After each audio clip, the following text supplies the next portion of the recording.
ನಾಗರ ಪಂಚಮಿ ಹಬ್ಬಕ್ಕೆ ಮಾಡುವಂತಹ ತುಂಬಾ ಸಿಂಪಲ್ಲಾಗಿ ಎಳ್ಳು ಬೆಲ್ಲದ ಲಾಡು ಯಾವ ರೀತಿ ಮಾಡೋದಂತ ತೋರಿಸ್ತಿದ್ದೀನಿ. ಕೇವಲ 10 ನಿಮಿಷದಲ್ಲಿ ರೆಡಿ ಮಾಡ್ಕೋಬೋದು. ಹಾಗೆ ತುಂಬ ಸಿಂಪಲ್ಲಾಗಿ ಮಾಡ್ಕೋಬೋದು ಈ ರೆಸಿಪಿ. ಇದನ್ನು ಮಾಡೋದಕ್ಕೆ ಮೊದಲಿಗೆ ನಾನಿಲ್ಲಿ 1 ಕಪ್ ಆಗುವಷ್ಟು ಬಿಳಿ ಎಳ್ಳು ತೊಗೊಂಡಿದ್ದೀನಿ. ಇದನ್ನು ಒಂದು 3-4 ನಿಮಿಷ ಹಸಿ ವಾಸನೆ ಹೋಗೋ ತನಕ ಹುರ್ಕೊಂಡು ತೊಗೋಬೇಕು. ಓಕೆ ನೋಡಿ, ಇವಾಗ ಎಳ್ಳು ಹುರ್ಕೊಂಡಾಗಿದೆ. ಇವಾಗ ಇದೇ ಕಡಾಯಿನಲ್ಲಿ ಒಂದು 2-3 ಚಮಚ ಶೇಂಗಾ ಕೂಡ ನಾನಿಲ್ಲಿ ಹಾಕ್ಕೊಂಡಿನಿ. ಶೇಂಗಾ ಕೂಡ ಗರಿ ಗರಿ ಆಗೋ ತನಕ ಪ್ಲೇಟ್ನಲ್ಲಿ ಹುರ್ಕೊಂಡು ಸೈಡಿಗೆ ಎತ್ತಿಟ್ಕೊತಿದ್ದೀನಿ. ತುಂಬ ಸಿಂಪಲ್ಲಾಗಿ ಮಾಡ್ಕೋಬೋದು. ಈ ನಾಗರ ಪಂಚಮಿ ಹಬ್ಬಕ್ಕೆ ಒಂದು ಸಲ ಮಾಡಿ ನೋಡಿ. ಓಕೆ ನೋಡಿ, ಶೇಂಗಾ ಕೂಡ ನಾನಿಲ್ಲಿ ಹುರ್ಕೊಂಡು ಪ್ಲೇಟ್ನಲ್ಲಿ ಹಾಕಿಡ್ತಿದ್ದೀನಿ.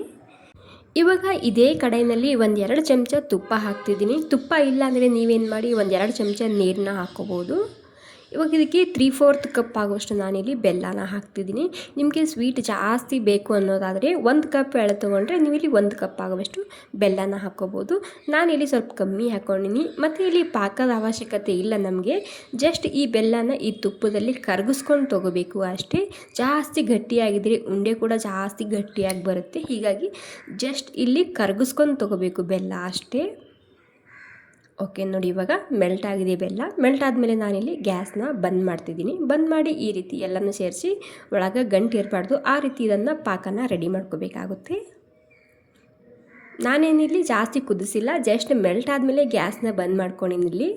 ಓಕೆ, ಇವಾಗ ಇಲ್ಲಿ ಎಳ್ಳು ಕೂಡ ಪೂರ್ತಿ ತಣ್ಣಗಾಗಿದೆ. ಈ ಎಳ್ಳು ನಾನು ಮಿಕ್ಸಿ ಜಾರಿಗೆ ಹಾಕಿ ಪುಡಿ ಮಾಡ್ಕೊತಿದ್ದೀನಿ. ಇಲ್ಲಿ ಜಾಸ್ತಿ ಪುಡಿ ಕೂಡ ಮಾಡ್ಕೋಬಾರ್ದು. ಮಿಕ್ಸಿ ಜಾರ ಬಂದ ಚಲೋ ಮಾಡ್ಕೊತ, ಅಂದರೆ ಅವಡೋ ಸವಡೋ ಅಂತ ಹೇಳ್ತೇವಲ್ಲ ಆ ರೀತಿ ಇದನ್ನು ಪುಡಿ ಮಾಡ್ಕೊಂಡು ತೊಗೋಬೇಕು. ನೋಡಿ, ಅರ್ಧಂಬರ್ಧ ಪುಡಿಯಾಗಿದೆ, ಪೂರ್ತಿ ಪುಡಿ ಆಗಿಲ್ಲ ಇದು. ಅಲ್ಲಿ ನಿಮಗೆ ಎಳ್ಳು ಕಾಣಿಸ್ತಿದೆ ನೋಡ್ತಿರ್ಬೋದು.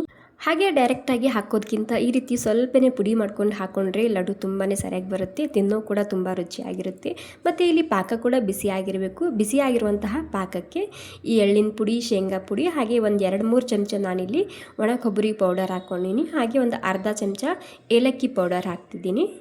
ಇವಾಗ ಏನಿಲ್ಲ, ಎಲ್ಲನೂ ಸೇರಿಸಿ ನೀಟಾಗಿ ಇದನ್ನು ಮಿಕ್ಸ್ ಮಾಡ್ಕೊಂಡು ತಗೋಬೇಕು. ಇಲ್ಲಿ ಪಾಕ ಕೂಡ ಬಿಸಿಯಾಗಿರಬೇಕು. ಬಿಸಿ ಪಾಕದಲ್ಲಿ ಈ ಎಲ್ಲ ಸಾಮಗ್ರಿನ ಹಾಕಿ ನೀಟಾಗಿ ಮಿಕ್ಸ್ ಮಾಡ್ಕೊಂಡು ತೊಗೋಬೇಕು. ಮತ್ತು ಇಲ್ಲಿ ನೀವು ಲಡ್ಡು ಮಾಡುವಾಗ ಒಂದು ಸ್ವಲ್ಪ ಬಿಸಿಯಾಗೇ ಇರಬೇಕು. ಜಾಸ್ತಿ ತಣ್ಣಗಾದ್ಮೇಲೆ ಕಟ್ಟಬಾರ್ದು. ಸ್ವಲ್ಪ ಬಿಸಿ ಇರುವಾಗಲೇ ನೀವಿಲ್ಲಿ ನಿಮಗೆ ಬೇಕಾದಂತಹ ಸೈಜ್ನಲ್ಲಿ ಲಡ್ಡುನ ಕಟ್ಕೋಬೋದು. ತುಂಬ ಹೆಲ್ದಿಯಾಗಿರುತ್ತೆ. ನಾಗರ ಪಂಚಮಿಗೆ ಈ ವಿಶೇಷವಾಗಿರುವಂತಹ ಲಾಡುನ ಮಾಡಿ ನೋಡ್ಬೋದು. ಓಕೆ ನೋಡಿ, ಇವಾಗ ಸರಿಯಾಗಿ ಕೈಲಿಂದ ನಾನು ಮತ್ತೆ ಒಂದು ಸಲ ಮಿಕ್ಸ್ ಮಾಡ್ಕೊಂಡಿನಿ. ಇವಾಗ ಇದು ಒಂದು ಸ್ವಲ್ಪ ಬಿಸಿಯಾಗೇ ಇದೆ. ಬಿಸಿ ಇರುವಾಗಲೇ ಈ ರೀತಿ ಲಡ್ಡುನ ಕಟ್ಕೋಬೋದು. ನಾನಂತೂ ಈ ಲಡ್ಡುನ ಆವಾಗವಾಗ ಮಾಡ್ತಿರ್ತೀನಿ. ಮಕ್ಕಳು ಏನಾದರೂ ಸ್ನ್ಯಾಕ್ಸ್ ಕೇಳಿದರೆ ಈ ರೀತಿ ಲಡ್ಡು ಮಾಡಿಟ್ರೆ ಸಾಕು, ತುಂಬ ಹೆಲ್ದಿಯಾಗಿರುತ್ತೆ.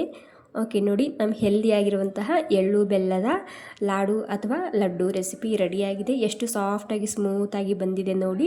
ನಿಮಗೇನಾದರೂ ಈ ಮಿಶ್ರಣ ಜಾಸ್ತಿ ಡ್ರೈ ಅನಿಸ್ತಿದ್ರೆ ನೀವೇನು ಮಾಡಿ ಮತ್ತೆ ಒಂದು 2-3 ಚಮಚ ತುಪ್ಪನ ಹಾಕ್ಕೊಂಡು ಈ ಲಡ್ಡುನ ಕಟ್ಕೋಬೋದು. ನೀವು ಜಾಸ್ತಿ ಪಾಕ ಗಟ್ಟಿಯಾಗಿ ಕುದಿಸ್ಕೊಂಡ್ರೆ ಇಲ್ಲಿ ಲಡ್ಡು ಕೂಡ ಸ್ವಲ್ಪ ಗಟ್ಟಿಯಾಗಿ ಬರುತ್ತೆ. ಹೀಗಾಗಿ ನೀವು ಇಲ್ಲಿ ಬೆಲ್ಲನ ಜಸ್ಟ್ ಮೆಲ್ಟ್ ಮಾಡ್ಕೊಂಡು ತೊಗೊಳ್ಳಿ, ಸಾಕಾಗುತ್ತೆ. ಓಕೆ, ಈ ಸಿಂಪಲ್ ಹೆಲ್ದಿ ರೆಸಿಪಿ ನಿಮಗೆ ಸ್ವಲ್ಪನಾದರೂ ಇಷ್ಟ ಆಗಿದ್ರೆ ಒಂದು ಲೈಕ್ ಮಾಡಿ. ಮತ್ತು ಈ ವಿಡಿಯೋ ನೀವು ಎಲ್ಲಿಂದ ನೋಡ್ತಿದ್ದೀರ ಅಂತ ನನಗೆ ಕಮೆಂಟ್ ಮೂಲಕ ತಿಳಿಸ್ಬೋದಾ? Okay, thank you so much ಎಲ್ರಿಗೂ ಇನ್ನೊಮ್ಮೆ.